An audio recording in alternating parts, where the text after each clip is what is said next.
On Issues and Insiders today, we meet with the PAV's special Hanbok aficionados who are seeking to share the beauty of Korea's traditional attire beyond our national borders. Welcome to Issues and Insiders. Come October 21st, that is this coming Saturday, we celebrate Hanbok Day. And in light of this occasion, I have the pleasure of speaking to a special pair of Hanbok enthusiasts, if I may, who are working to promote Hanbok beyond Korea's borders. For more on this, I have Miranda Day live on the line. Miranda, it's a pleasure to have you with us. Thank you for having me. I also have Jeff Van Damme with us. Jeff, it's great to have you on. Thank you so much for having me as well. Right, Miranda, first then, let's begin with your very first encounter with Hanbok. When was it, and what was it about this traditional Korean attire that caught your attention? Yeah, of course. So it was 11 years ago. I was a costume student, and part of our graduating course, we had to create a male and female garment of our choosing. And I knew I wanted to do something different. I didn't know anything about Korean culture at the time, and I was invited along to a film festival. And I now know it was a Korean historical film. I didn't at the time, but I remember when the Hanboks first came onto the screen, they were so beautiful. They were the royal court attire, the bright colours, the gold embellishments on them, and the silhouette. It just caught my eye and I fell in love instantly.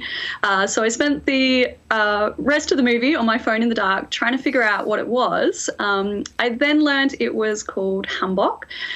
So I did a lot of research and I chose that to be my final graduating costume piece. And I made the traditional wedding attire. And that was my first Hanbok I ever made, and it's been a passion of mine ever since.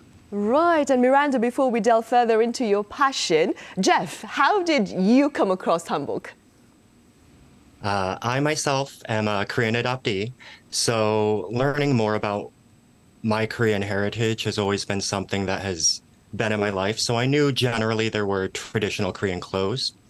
It wasn't until later when I was learning how to make my own clothes to avoid fast fashion that I had to think to myself, well, I'm Korean. What did Korean people wear? So that interest turned into a really slippery slope of Korean history, Korean culture, slowly regaining language skills. But it really became an all-encompassing practice beyond hobby, eventually becoming more into the Sangwal Hanbok making living lifestyle. Which basically means you practice the wearing of Hanbok and life of Hanbok in your daily life as well then? Yes, I do. Right. Miranda, as you mentioned earlier, you put your interest in Hanbok into action, so to speak, by pursuing a career of Hanbok design. Could you, Miranda, walk us through your journey? Yeah, of course. So after I finished my studies as a costume student, I knew I wanted to learn more about Hanbok, but I came across the language barrier, and so I thought it was really important to learn Korean language. So I enrolled myself into Monash University to do an undergraduate in Korean language. And through that, I had the opportunity to go study in Korea as well at Yonsei University and do an exchange. And during my time studying Korean language, I was introduced to another Hanbok designer called Sunok Yang, and she took me under her wing and taught me everything she knew about Hanbok, taught me how, the culture behind it, the fabrics, the textiles, and the techniques to make them. And it was an amazing opportunity and thing she did for me. And so between that and during my time in Korea, I did lots of classes and workshops, learning how to make it. And then eventually I just started getting a lot of interest from people in Australia, Koreans and Australians themselves, wanting to hire and buy Hanbok. So I started the service where I could help provide that and provide a cultural experience for them outside of Korea here in Australia. And Miranda, what has been the response to your career choice within those inside the industry itself? Sure. Overall, it's been really positive. I think in Melbourne especially, we're a really multicultural and diverse community here. We really like to promote and celebrate culture. And I think it's, I've been really lucky to have that opportunity to be in a community that are really open to sharing their culture, and I've been really thankful for that. Many, many Koreans have helped me in my journey along the way, teaching me all sorts of aspects of Korean culture to help me better understand, what I'm doing and how I can do that in a really positive manner to just help share Korean culture. Meanwhile, Jeff, I understand that your interest in hanbok has prompted you to adorn it in your daily life there in New York. How did this endeavor begin, and how do you go about seeking to maintain it?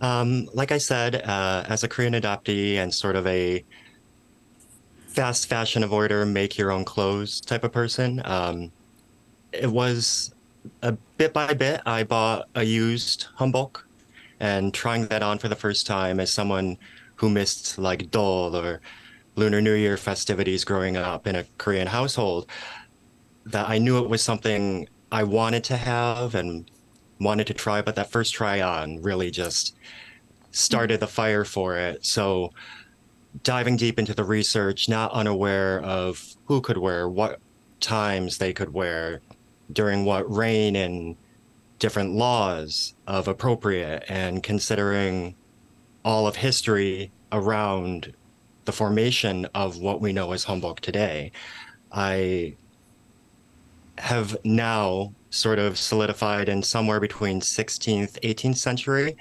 pattern, but in Western fabrics I buy here in New York. And this is an everyday. You will not find Western clothing in my wardrobe anymore. And it's just been a deeper dive into my Korean heritage that I've always wanted. And Jeff, what has been the response from those around you to you wearing hanbok on a daily basis? I mean, it is, as a Korean in full Joseon dress in the West, there are, people who will voice their confusion verbally, so I cannot say it is all smiles and rainbows all the time, but generally I find and if I can inspire others to be prideful in their own cultures, if they are Korean, that, maybe not like this, but having pride in our culture isn't and should not just be relegated to Lunar New Year or a birthday or such, that we can show our pride in our culture year round, no matter what. Right, indeed. Jeff, some say that you are what you wear. That being said, do you find yourself perhaps behaving differently once you're adorned in hanbok? I mean, now, since it's been like years of every day, all day, my pajamas are hanbok, like everything is hanbok. I consider myself the same person, but I think there's learned behavior in how the world around me treats me as someone so visibly Korean, where I hold myself a little differently, or maybe aware, but I mean, I'm still on my phone waiting for the subway. I still go to work and stop in the drugstore and go shopping at the grocery store, but just in layers of silk. And staying with that, I love hanbok myself as well, of course, but I can't see myself wearing this every day to work. I mean, commuting back and forth. Is it not uncomfortable? Is it okay now? Oh, my body's so used to it. And the one thing about our ancestors, they knew exactly what historical layering is. Wearing the appropriate underlayers makes it actually quite bearable. Have a summer wardrobe of linens and like moshirami and such, but winter we go back to silks. So following the traditional sort of dressing patterns, it's actually not too bad of an issue. Right, I see. Miranda, then, speaking within your capacity as a hanbok designer, what do you propose perhaps to encourage more Koreans themselves to adorn hanbok? Yeah, I honestly, in the last few years, I think more and more Koreans are starting to wear hanbok. There's many modern and contemporary hanbok designers within Korea and outside now as well who are creating more wearable day-to-day hanbok that, you know, if they're not as comfortable like Jeff wearing the full traditional hanbok, they can wear smaller pieces. So maybe mixing and matching like a traditional top with, you know, some jeans or pants or a traditional skirt with a modern blouse. But there's also other ways to bring in elements of traditional Korean handicrafts and accessories as well, I think, into your outfits, like wearing a norage. Or even the traditional Korean fabrics themselves are so beautiful and really unique to Korea. And I'm seeing more and more people incorporating them into modern clothing. And I think it's another way that people have been able to, you know, share Korean culture through the fashion and textiles. And I think it's a good way to branch Koreans or other people into hanbok and Korean textiles and then slowly work their way up to wearing more traditional clothing like Jeff. Right, and like Miranda said, talking about sharing of Korean culture, Jeff, not only does Korea celebrate Hanbok Day, which falls on October 21st, as I mentioned earlier, I believe 3 states that in the U.S. also celebrate Hanbok Day, including California, Arizona, and New Jersey. What, Jeff, are perhaps the broader implications of this particular reality, do you think? I think some of the broader implications are a very high up, well displayed sign of acceptance of the Korean people, Korean culture, our contributions to the fabric of the United States. There is also a Korean American Day on January 13th. So I don't think the US has ever, shied away from acknowledging appropriately certain holidays for our culture. And I think it's just, like I said, a really good sign that we are welcome, that people have a genuine curiosity and thirst to know more about Korean culture and all its facets. But it's wonderful that Hanbok specifically has been officially recognized in so many places. Miranda, what would you say, staying on with what Jeff just mentioned, would you say that what has been the impact of Hallyu itself on Australia's interest in Korea's broader culture, including, of course, Hanbok? Yeah, it's blown up in Australia. When I first started this journey 11 years ago, we really had only just started learning about Korean culture here in Melbourne. We were the first year or two of cultural festivals. But especially in the past 5 years alone, Hallyu has just brought so much Korean culture to Melbourne. It's been amazing. So many young people as well have become really interested, whether it's through food, music, fashion. I think once they dip their toes into learning about Korean culture, they then become interested in other aspects like Hanbok. And it's been amazing, just how many people now are interested in learning about it. We had our first Korean Cultural Festival earlier this year after COVID for 3 years, I think it was. And it was just an amazing turnout to what we've had before that. And I think that is all thanks to, the Hallyu and Korean wave that's come across Korea and the world. It's incredible. Jeff, Miranda just mentioned COVID. I understand that it was during the pandemic that you secured quite a bit of following online. Could you tell us a bit about that, Jeff?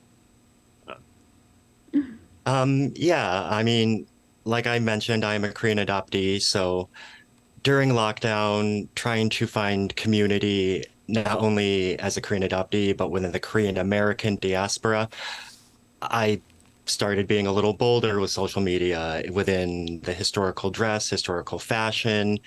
Some may say this is vintage fashion to some Koreans, but I've just been very fortunate to have been welcomed and for there to be such a thirst for knowledge about Korean dress history.